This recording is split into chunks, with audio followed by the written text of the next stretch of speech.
Hi friends. In today's video, we will be checking out we will be actually continuing our previous episode related to release to arrows, and this will be part two, right? And so in the previous episode, we were discussing about the basics of release to arrows. What is the definition for release to arrows? What is fulfillment policy? How fulfillment policy governs the quantity or the value of the sales orders which is getting released to the warehouse, and what is shipment consolidation. So if you have missed episode number 6, please do watch episode number 6, and I come back to episode number 7 so that it makes absolute sense for you. And if you are watching my video for the first time, my name is Sriram Sivashankaran, and I have been posting videos, documents, articles related to Microsoft Dynamics 365 finance and operation. And if you want to get regular updates, please do follow my profile. Okay. And if you're using YouTube, please subscribe to this channel. And please make sure that you watch this video until end, and so that you get each and every concept out of this video. So let's quickly get into this. So like I said, we will continue with the release to Varos session 2 part 2. So where in today's video we will be covering about shipment consolidation template and shipment consolidation workbench, what exactly these two are, how they help us to consolidate the shipment. And if you have actually forgot about what exactly we are talking about, so I'll just quickly get into the presentation. So we saw how the shipment consolidation has to happen before it gets loaded into the truck. So the multiple shipments which are going to the multiple sales orders which are going to the same customer is need to be consolidated, and then only need to be loaded into the truck. Then it gets delivered to customer A, B, C, or D, whatever it may be. So that's why we saw shipment consolidation policies need to be created. Based on the policies, the shipments will be consolidated, and also in that the customer account number, delivery address, those are mandatory, and also your warehouse. So those need to be kept in your shipment consolidation policies. And so today we'll be seeing at how the shipment consolidation template and workbench are going to help you in in doing the consolidation. So basically, shipment consolidation template means you can apply the shipment consolidation templates to assess proposed consolidations. Clearly understand, this is to assess the proposed consolidation. This is not a final consolidation. It is help you to assess the proposed consolidation multiple times and confirm them.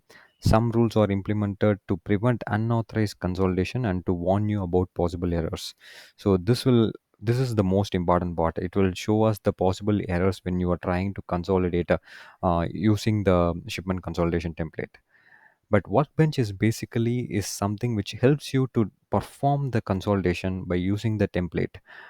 I know it sounds a bit difficult, so I'm just using the analogy of dosa here because I love eating dosas, which is one of the favorite dishes of the southern part of India. So if we want to make a dosa in round shape or circular shape, we need to have a dosa pan, right? Which also should be in a circular shape, right? If I have a pan which is in triangle, or if it is in square, that will not help me to actually make a perfect round dosas, right?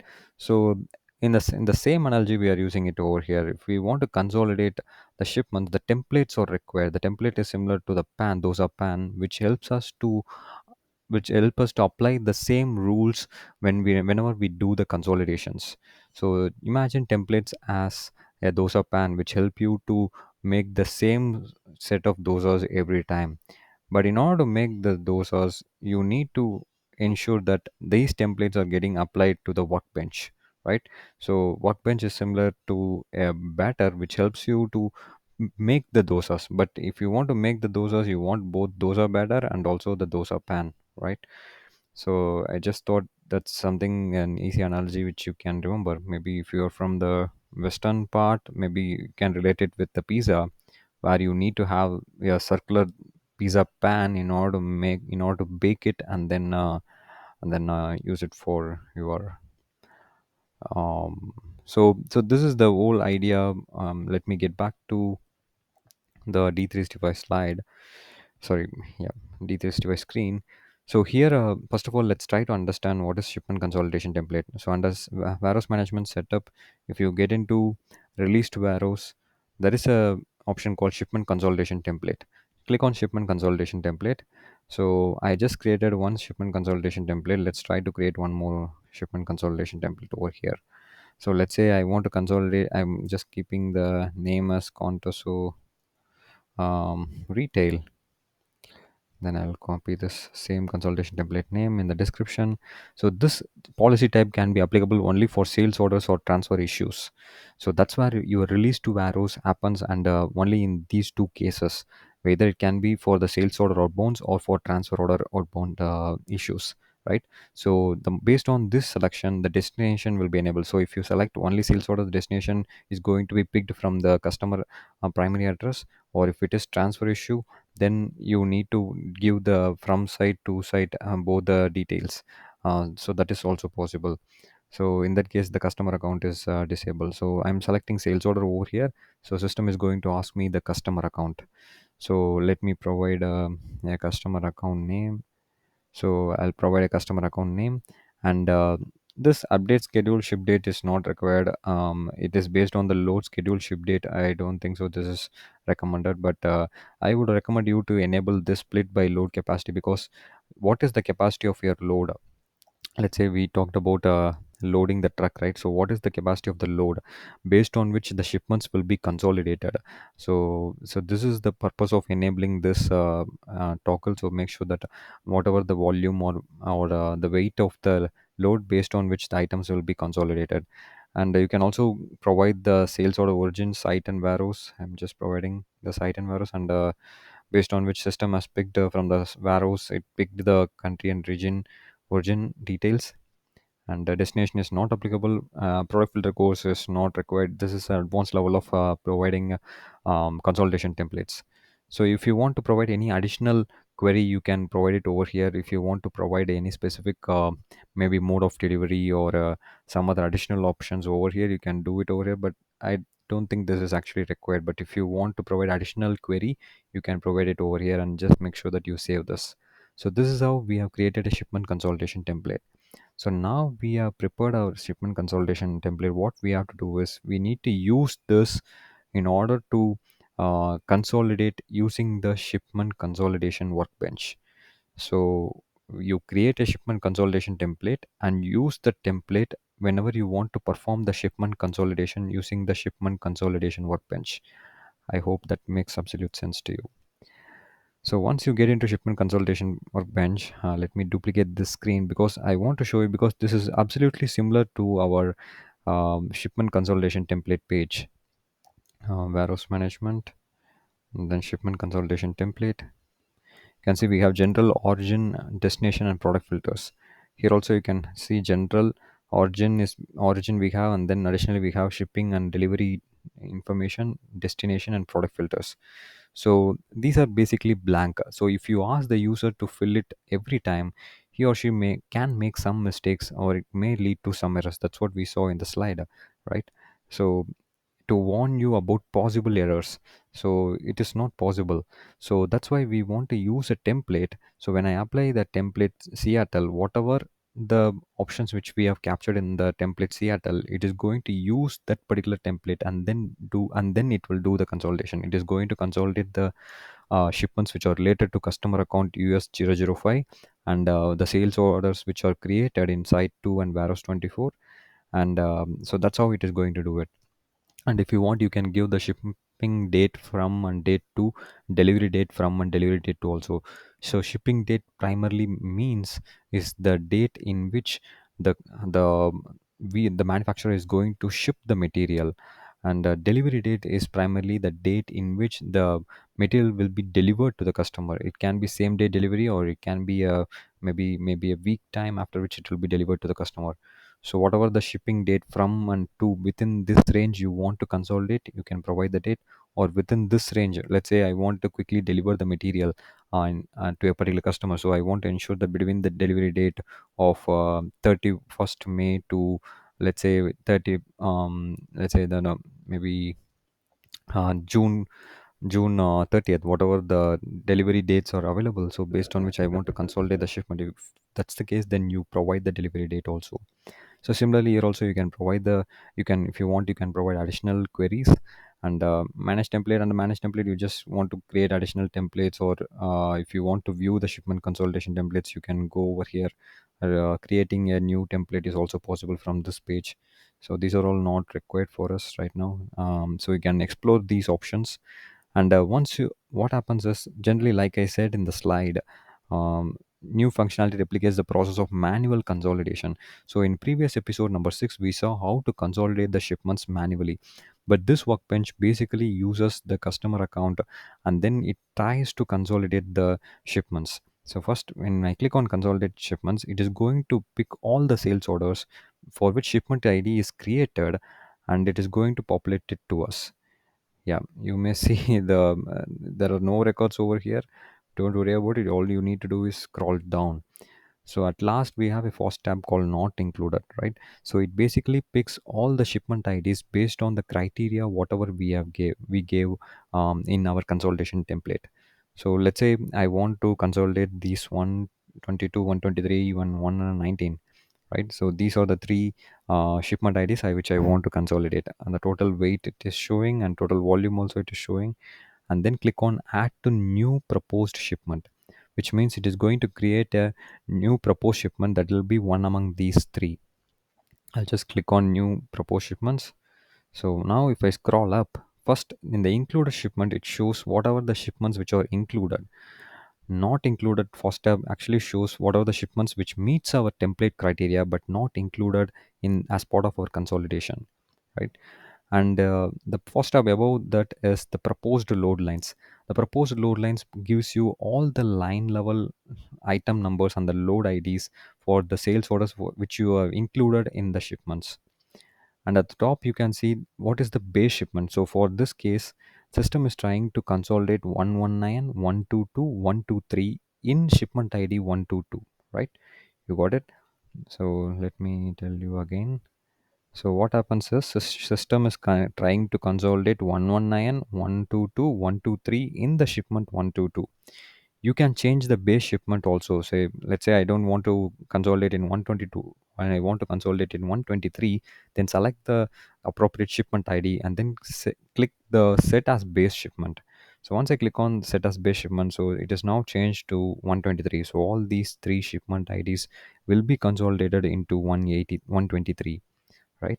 But you can see the shipment status, there is a warning message which says you are trying to consolidate shipments with different values in the following non-mandatory consolidation policy field.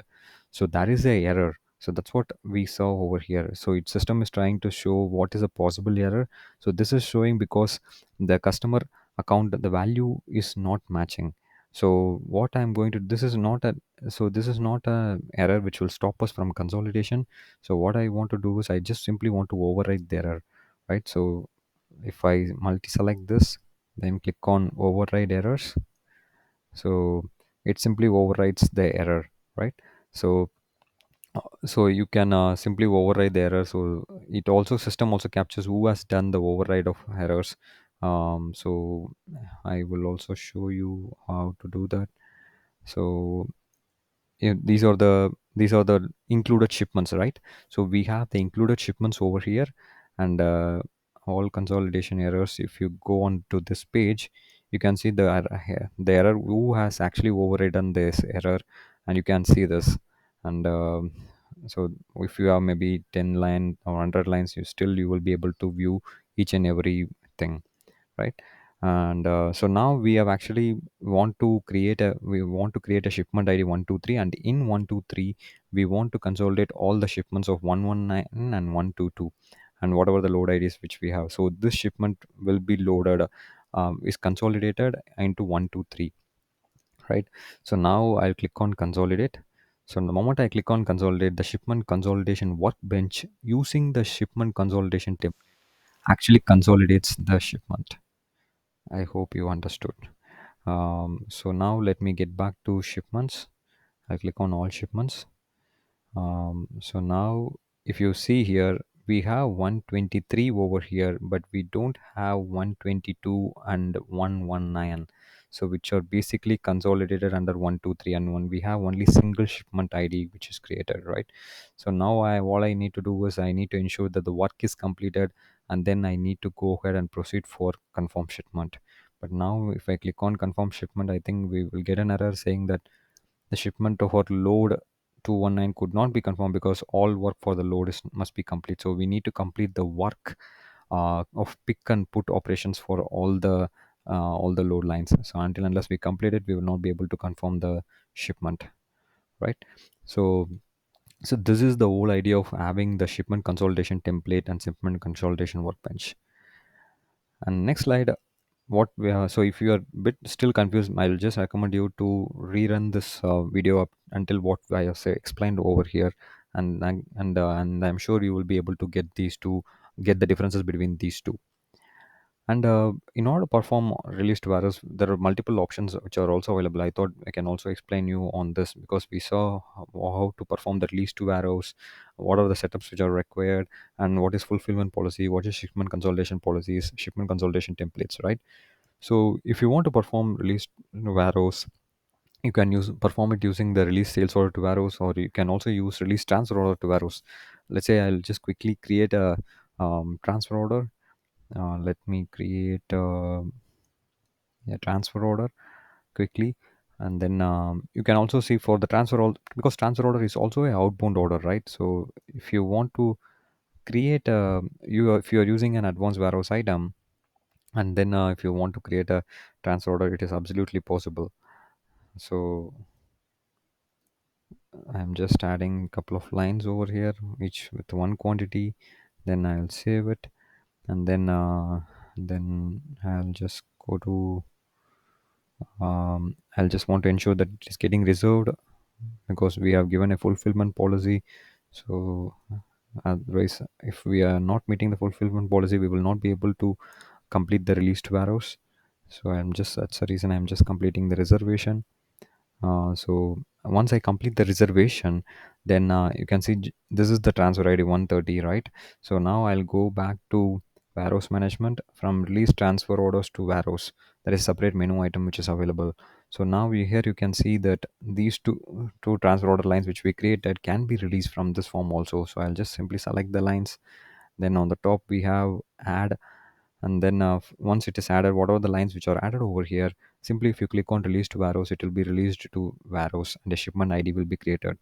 And here also you can select a new fulfillment policy, where if you define 80% or 100% or 60%, whatever the policy we defined in our previous episode, we actually defined 60% fulfillment rate. So if you want to define that, you can define the fulfillment policy over here also.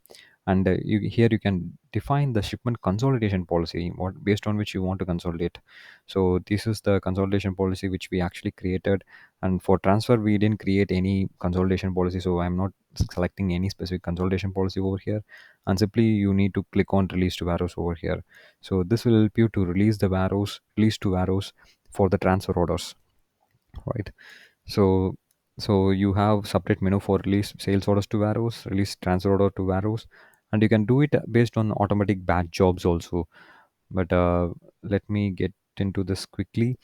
So first of all, if you there are parameter section, and if there are records to include, this is typical to any of the batch jobs.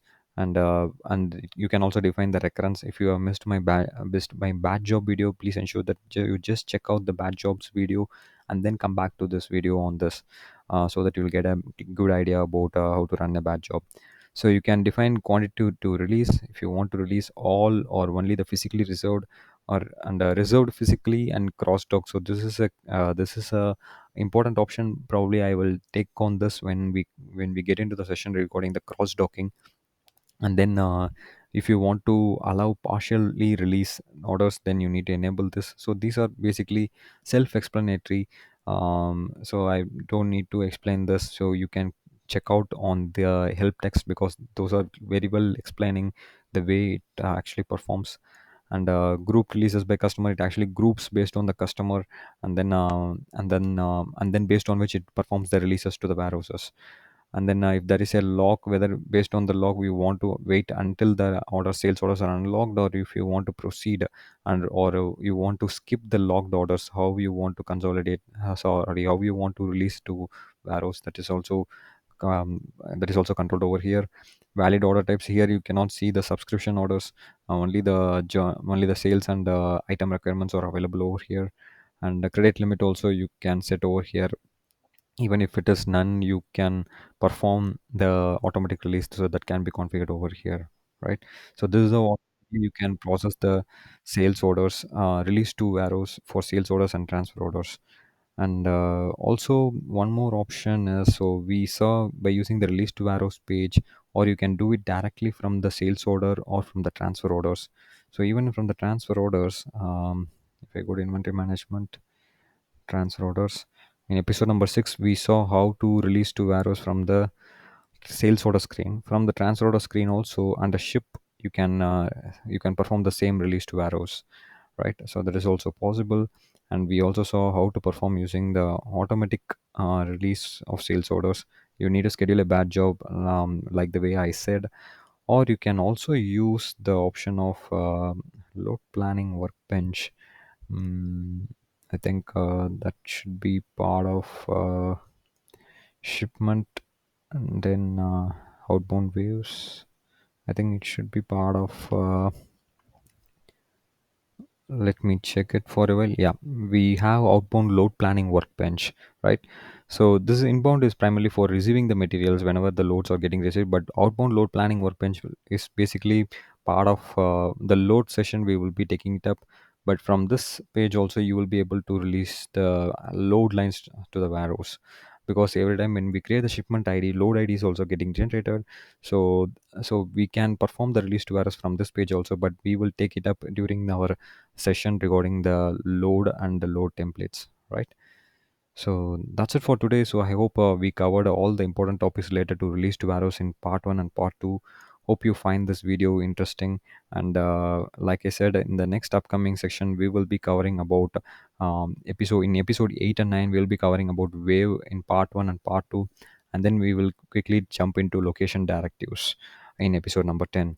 So I will recommend you to watch the video until then, every episode, whatever we share, so that you get the full benefit out of what is exactly expected out of these sessions, right? So thanks for watching this video. If you are not subscribed to my channel, please do ensure that you subscribe to my channel and hit the notification button. And if you're using LinkedIn, please do make sure that you follow my profile, right? Hope to see you in another interesting video tomorrow. Thank you.